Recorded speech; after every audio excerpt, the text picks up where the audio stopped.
Urobo anthem. Urobo olele viesa o. Urobo olele viesa o.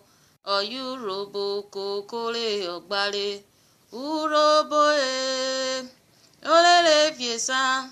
Obolu robo jebe na sofa jebo tionye. Edefara kpo me utolu robo mi ware.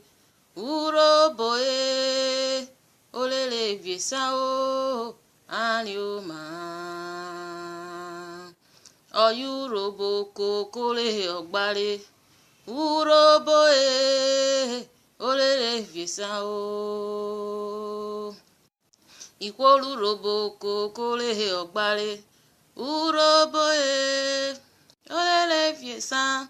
Obolu robo jebe na asofa jebo tionye. Edefa meri akpo utolu robo mi ware. Urobo olele viesa o anyoma. Urobo ovu. Urobo meno jebe na ovu. Urobo lo semevo ni mena ovu.